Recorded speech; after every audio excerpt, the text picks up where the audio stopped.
Halo semuanya, balik lagi bareng gue Vian Rafe. Dan seperti biasa di video kali ini gue bakalan lanjutin alur cerita yang sebelumnya pernah gue upload. Dan gak kerasa juga gue udah sampai ke session 27 ya, dari kelanjutan alur Battle Trolldevan ini atau Benua Kaisar. Tanpa banyak basa-basi, yuk kita langsung cek this out aja alur ceritanya.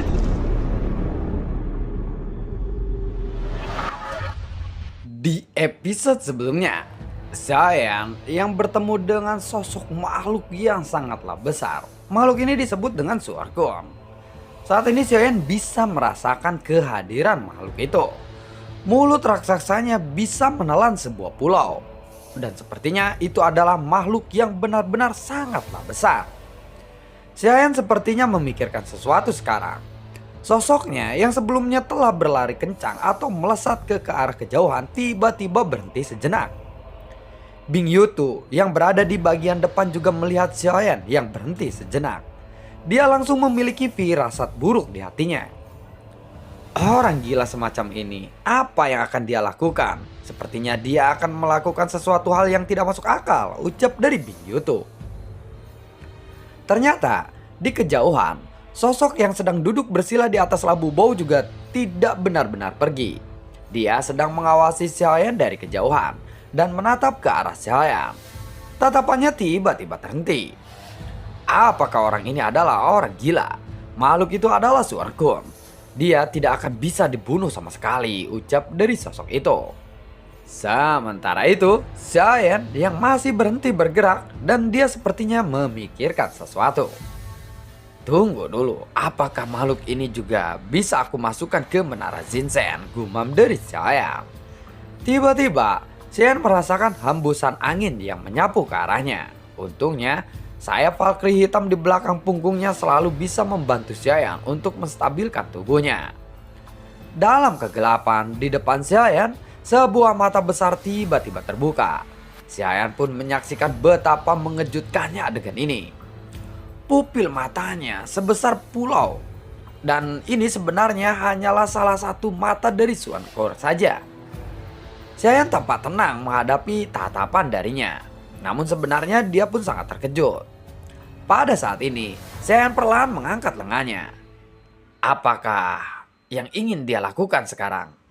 Dengan bersin saja makhluk itu sudah pasti bisa membunuhnya, ucap dari Bing Yutu yang melihat adegan itu.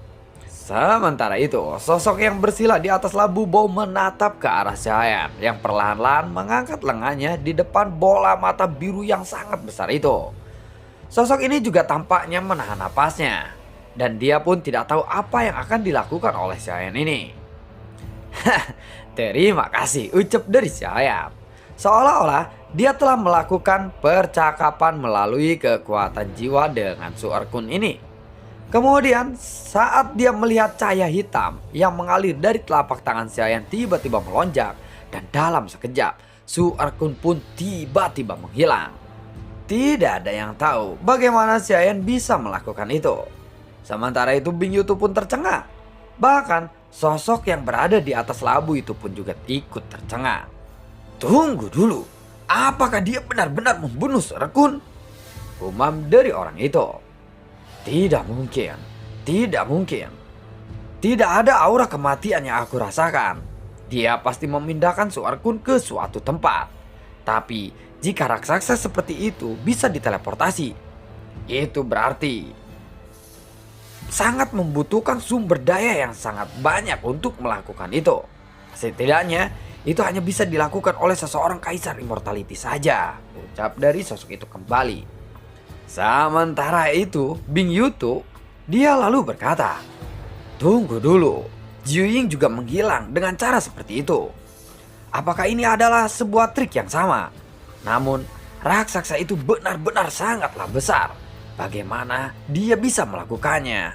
Gumam dari Bing Yutu. Tatapan mata Bing Yutu penuh dengan rasa keterkejutan. Dan sangat sulit baginya untuk bisa mempercayai apa yang dia lihat sekarang. Karena ia tidak tahu bagaimana cara Xiaoyan bisa melakukannya. Hati Bing Yutu pun bergetar. Dia segera memikirkan firasat buruk. Tepat ketika dia merasakan firasat yang aneh di hatinya, Xiaoyan pun lalu berbalik dan menatap ke arah Bing Yutu. Dia lalu mengangkat tangannya. Jika kamu tidak kemari dalam waktu 3 detik saja, maka aku akan menghilangkanmu juga, ucap dari Xiaoyan. Hati Bing Yutu pun langsung menegang dan dia tidak berani membantah perintah Xiaoyan ini. Kemudian Bing Yutu pun langsung melesat ke arah sisi Xiaoyan. Lihatlah, pulau yang bersinar itu adalah Pulau Valentine. Marilah duduk di punggungku dan kita akan bergerak maju dengan kecepatan penuh. Lalu kita akan sampai di sana hanya dalam beberapa hari lagi saja, ucap dari Bing Yutu. Namun ekspresi Xiaoyan saat ini acuh tak acuh. Bahkan Xiaoyan juga memancarkan cukup banyak niat membunuh saat ini.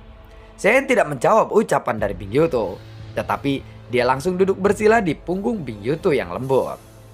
Bing Yutu pun tidak mengatakan sepatah kata pun lagi.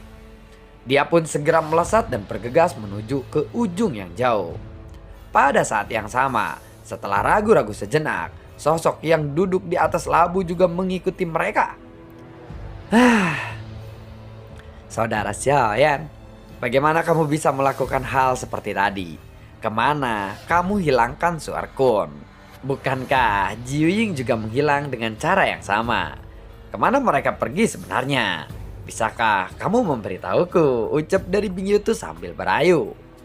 Dia masih tidak bisa menahan diri untuk bertanya karena rasa ingin tahunya begitu kuat.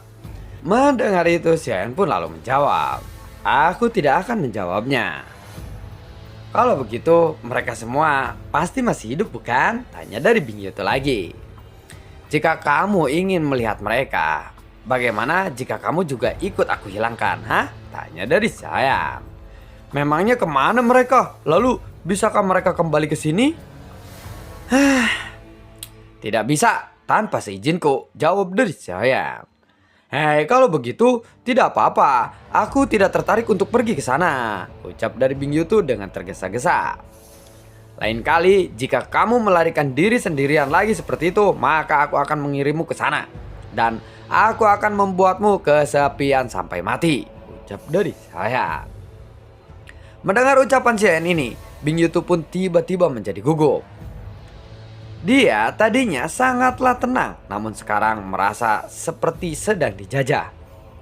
Oh ya, yang tadi itu murni sebuah kecelakaan. Lain kali aku tidak akan melakukannya lagi. Aku bersumpah, aku akan melindungimu dengan nyawaku sendiri, ucap dari Bing Yutu. Saat dia berbicara, Xiaoyan tiba-tiba lalu menoleh. Ada seseorang yang mengikuti kita. Dilihat dari auranya, ini adalah aura yang sama, seperti pria yang menaiki labu barusan yang melewati kita, ucap dari saya. Mendengar itu, Bing Yutu pun langsung meningkatkan kecepatannya lagi. Namun, Xiaoyan langsung menepuk punggungnya. Pelan-pelan saja, aku ingin melihat apa yang dia akan lakukan, ucap dari saya. Hei, apa yang kamu katakan? Pulau Valentine sudah ada di hadapan kita. Jika kita tidak meloloskan diri dari pengejaran itu, mungkin ini akan menjadi situasi yang sangat berbahaya untuk kita. Karena ada banyak orang kuat yang bersembunyi di Istana Dewa Berburu. Jika dia benar-benar dari Istana Dewa Berburu, maka itu akan menyulitkan kita, ucap dari Bing Yutu. Sebelum Bing Yutu bisa berbicara lagi, Xiaoyan sudah bergerak dan pergi sendiri. Bing Yutu pun segera menghentikan lajunya dan dia marah-marah di dalam hatinya. Aku yakin orang itu isi kepalanya pasti kosong atau otaknya sudah digadaikan ke pegadaian namun belum dia tebus, gumam dari Bing Yutu di dalam hatinya. Saat ini Xiaoyan sudah berada di depan sosok itu. Apa yang ingin Anda lakukan? Kenapa Anda membuntuti kami? Tanya dari Xiaoyan. Aku benar-benar minta maaf kali ini. Namun sebenarnya aku sedang dikejar-kejar oleh Suerkun itu. Dan tidak ada yang bisa melakukan sesuatu seperti yang kamu lakukan. Justru kali ini aku sangat ingin berterima kasih kepadamu Tuan. Karena itulah aku mengejar Anda, ucap dari sosok yang berada di atas labu. Dan dia pun segera berdiri, mengepalkan tinjunya lalu memberikan hormatnya kepada Xiaoyan. Xiaoyan lalu melirik orang itu dengan tatapan dingin. Tetapi Xiaoyan tidak berbicara lagi dan langsung bersiap untuk pergi dari sana. Setelah dia berbicara, Xiaoyan pun kembali ke atas punggung Bing Yutu. Meskipun Bing Yutu ini merasa enggan, di dalam hatinya dia hanya bisa pasrah saja dan sabar dalam menghadapi sifat-sifat si Haiyan ini. Lagi pula, Pulau Valentine pun sudah dekat dan tepat berada di depan mereka. Bing Yutu mungkin akan segera lolos dari cengkeraman si Haiyan setelah dia mencapai Pulau Valentine. Setelah Bing Yutu dan juga si Haiyan pergi, sosok itu masih mengikuti mereka di belakang. Si Haiyan pun sampai mengerutkan keningnya. "Jika Anda terus mengikuti kami, maka jangan salahkan aku karena aku akan bertindak kejam kepadamu," ucap dari si Haiyan kepada pria itu. "Tuan, aku benar-benar minta maaf. Aku telah dikejar-kejar oleh seorang kun dalam waktu yang lama. Dan aku juga membutuhkan beberapa sumber daya. Aku tidak mengikuti Tuan dengan sengaja karena aku ingin pergi ke Pulau Valentine. Aku harap Tuan juga bisa mengerti apa maksudku ini," ucap dari sosok itu. Mendengar itu, alis si Haiyan pun sedikit berdenyut. Dan dia merasa ada sesuatu yang salah pada sosok ini. Namun, dia juga tidak merasakan aura atau niat membunuh pada sosok itu. Kemudian si Haiyan lalu mengabaikan orang ini dan memejamkan matanya. Si Haiyan tidak memasuki menara Zinzanya karena si Haiyan juga akan segera tiba di Pulau Valentine. "Sepertinya Tuan juga akan datang ke Pulau Valentine. Namun, Anda sepertinya baru pertama kali mendatangi tempat ini. Aku bisa menjadi pembantumu jika kamu mau," tanya dari sosok itu. "Tidak perlu, lagi pula aku sudah sangat mengenal Pulau Valentine itu," jawab dari saya. Dia menolaknya secara langsung. Namun, mulut Bing Yutu sedikit berkedut ketika dia mendengar kata-kata itu. Jelas bagi si Haiyan ini adalah pertama kali si Haiyan tiba di pulau ini dan mendatangi pulau ini. Jadi mana mungkin si Haiyan bisa sangat mengenal pulau ini. Sosok di Labu Bau itu pun lalu tersenyum kecut. Dia sudah mencoba untuk mendekati si Haiyan, tetapi si Haiyan menolaknya hanya dengan satu kalimat saja. "Kalau begitu Tuan pasti tahu bahwa di Pulau Valentine ada sebuah kota dan aku punya kenalan di kota itu. Karena akan sangat sulit bagi orang luar untuk memasuki tempat itu, jika Tuan tidak keberatan, aku bisa mengaturnya supaya Anda tidak perlu mendapatkan masalah saat Anda masuk ke kota itu," ucap dari sosok itu lagi. "Kebetulan aku juga punya seseorang kenalan di sana," jawab dari saya. Kemudian sosok yang ada di labu itu pun tercengang lagi. Tidak tahu bagaimana cara untuk menjawab kata-kata si Haiyan ini. "Baiklah Tuan, kalau begitu," jawab dari sosok itu dengan sedikit malu dan dia tidak tahu harus berkata apa lagi. Kemudian si Haiyan tiba-tiba menoleh ke arahnya. Apakah kamu berasal dari Istana Dewa Berburu?" tanya dari saya. "Tuan, mengapa Anda menanyakan hal seperti itu? Mana mungkin aku berasal dari Istana Dewa Berburu. Sedangkan aku sendiri memiliki kebencian yang sangat besar pada Istana Dewa Berburu," jawab dari sosok itu. Dan ternyata sosok itu bernama Yonghe. "Mungkinkah pulaumu juga telah dihancurkan oleh Istana Dewa Berburu?" tanya dari si Haiyan lagi. Yonghe pun sedikit terdiam, lalu dia mengangguk. "Tuan, apakah Anda tahu tentang hal itu?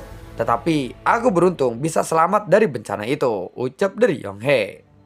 Setelah Yonghe menjawab, si Haiyan tidak melanjutkan untuk bertanya lagi.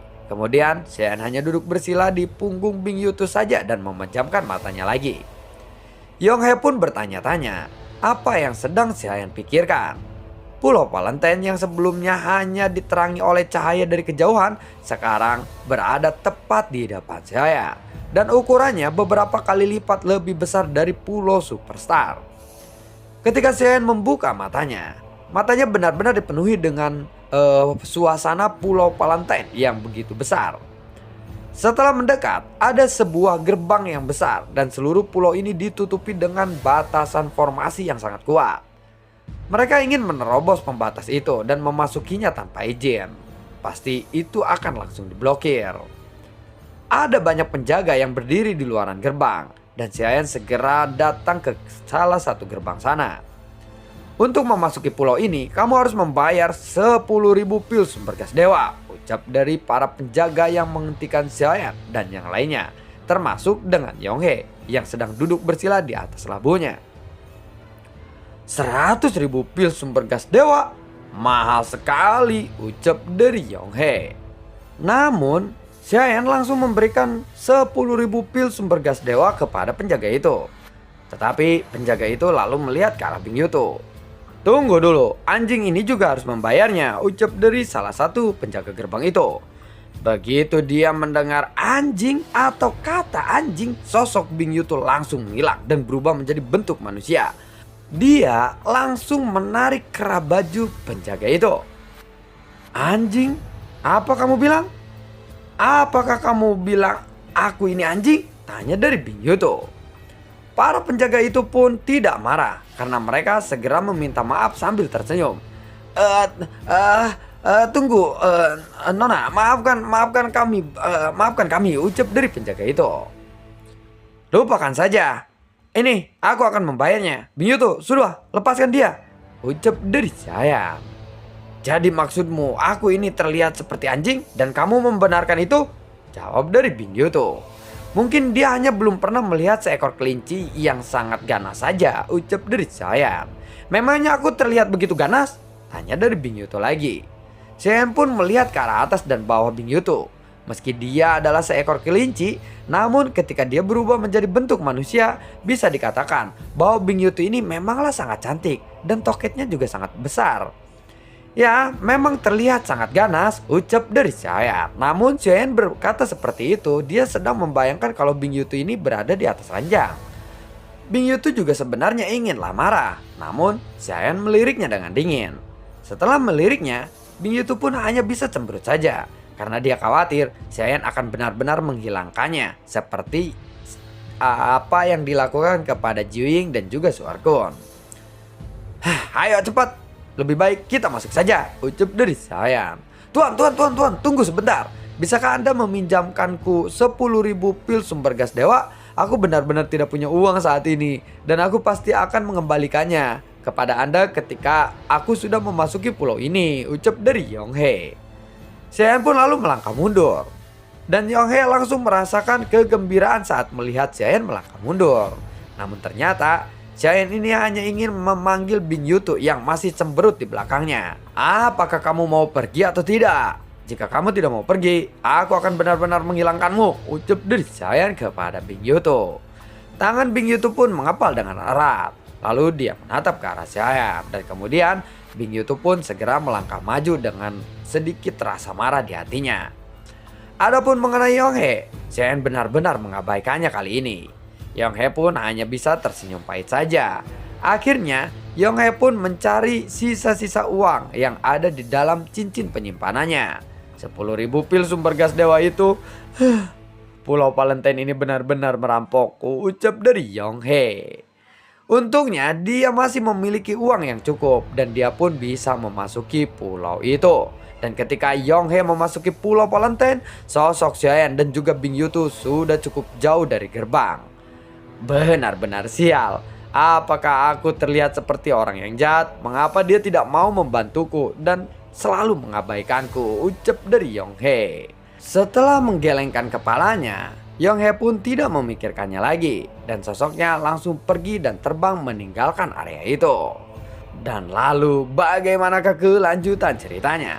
Akhirnya Xiayan telah tiba di Pulau Valentine.